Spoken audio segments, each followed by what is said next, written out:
Mitsubishi are not a popular brand in South Africa, but we shouldn't judge a car by looking at its brand. This car is very impressive on the road. I got a chance to drive it from the south coast of Durban all the way to the north coast, and I was definitely impressed. But is it an impressive car all round?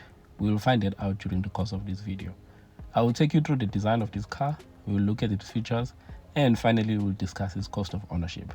If you are new to this channel and you love car reviews, you are in the right place. So make sure you leave a like and subscribe to this channel. And if you have already done so, welcome to Cars 24 and welcome to this video.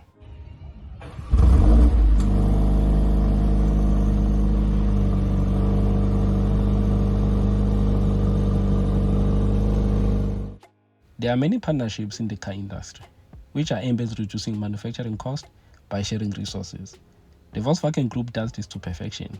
They share resources between their brands, and many of their cars use the same oil and electronic bits. But the styling of their cars is different, meaning each car has its own unique identity, which is what we love to see. Another popular partnership is that involving Toyota and Suzuki. But the less popular partnership is the one involving Renault, Nissan, and Mitsubishi, which answers the question why the Nissan Magnite and the Renault Kiga almost look alike, because they share the same platform.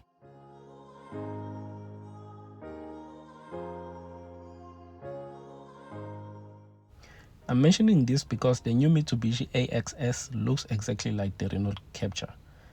They are basically the same car with different badges, but only one car was able to make it to our shores, which is the new expensive Capture. Maybe the new ASX is coming, maybe it's not coming. But either way, at the moment, we are stuck with this car.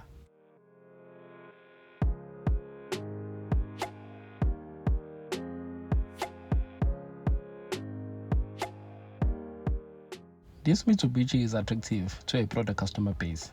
You rarely see a base model so attractive in terms of features and price, and Mitsubishi managed to give us exactly that with this base model ES. The other model is called the LS.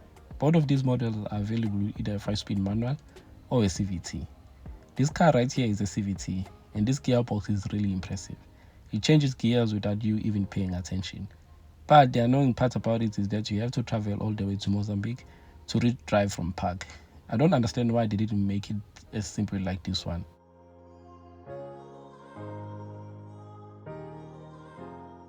Anyways, the engine compensates for this because this 2-liter under this bonnet is really good. Natural aspirated with 4 cylinders. It offers a respectable 110 kilowatts and 197 newton meters of torque. The average fuel consumption is 7.5 liters to 100 kilometers, but the highest we recorded was 7.8 liters to 100 kilometers, which is very close. This car has a massive fuel tank capacity of 64 liters, which means you can drive from Durban to Jozi in a single full tank.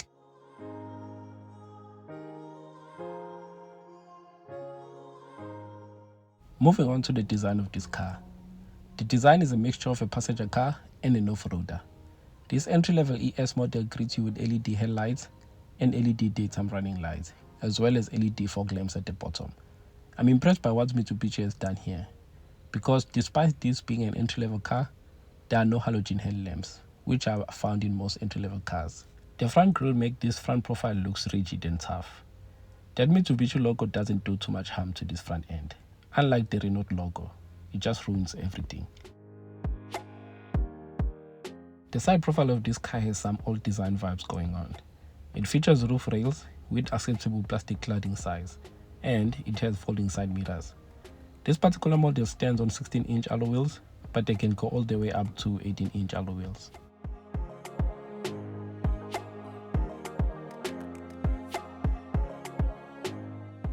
The back profile is easily my favorite part of this car. It features LED brake lights, LED tail lights, LED reverse lights, and a small rear spoiler.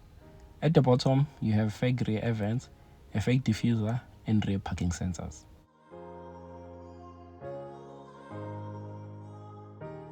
Now let's check out the interior of this car. The cabin is very simple, nothing complicated here. I'm impressed with the material used in this car, and everything feels well screwed together. I like the design of the steering wheel, which has your cruise control shortcut buttons and voice control. This instrument cluster is just acceptable really. It does give you the information you need when driving. The base model ES gets this FM radio with CD player.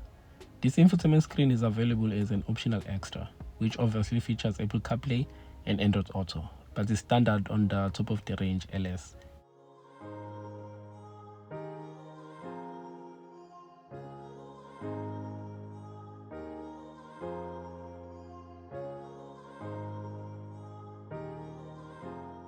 You get this manual air conditioner. The LS has automatic air conditioning system. I like the design of this center console with this chrome finishing and leather stitching. This is where you'll find your USB ports and accessory sockets. I found this cabin not really well insulated because as much as I could hear a tire noise at highway speed, which is acceptable, the wind noise was too much. The fabric seats were very comfortable, but I couldn't find a comfortable driving position with the armrest a little bit far from my arm. I found myself having to adjust the steering wheel and the seat in a number of occasions. Looking at the back seat, there's a lot of space. As you can see, there's enough knee room and leg room. You don't get rear air vents or USB ports, but you do get isofix anchor points for your child seat.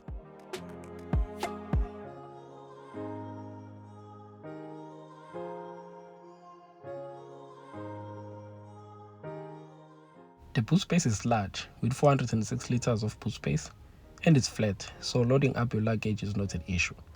The practicality of this car is further enhanced by this 60/40 split, which expands your loading capacity to 1,206 liters.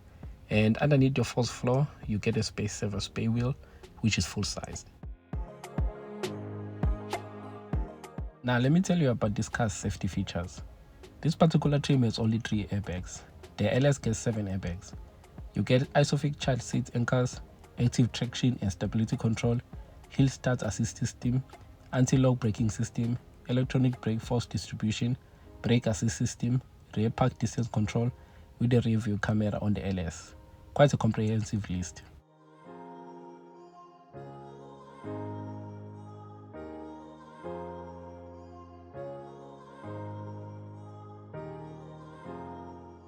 This car is offered with a 3-year or 100,000 kilometer warranty, plus a 5-year unlimited mileage roadside assistance. The service plan is 3 years or 60,000 kilometers, with the service interval at every 15,000 kilometers.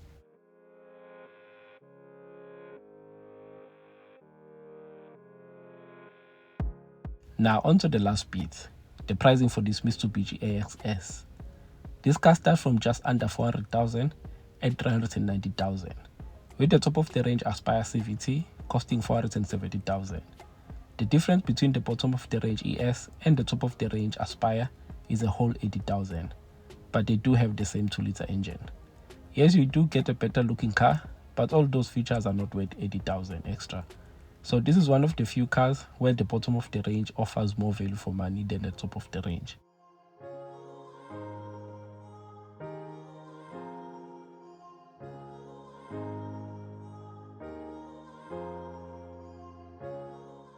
This particular model is a CVT variant, so it costs 410,000. And if you finance this at a current interest rate of 11.75% over 72 months with no balloon or a deposit, you can expect to pay around 8,054 rands per month. If you buy the manual variant, which costs 390,000, you'll pay around 7,666 rands per month. If you add 1,800 for insurance and 1,500 for fuel, this will take your monthly cost of ownership to around 11,354 rands per month for the CVT and 10,966 rands per month for the manual ES.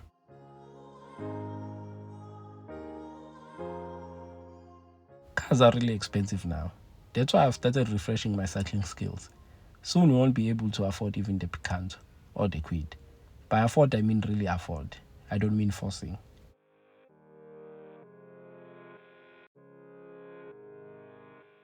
Now, in my opinion, this Mitsubishi is really impressive, even on this base model ES.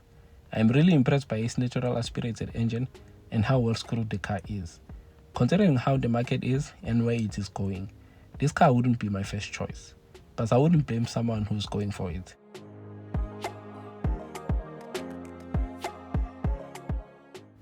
That's it for this review. We'll meet again on our next video. Until next time, peace.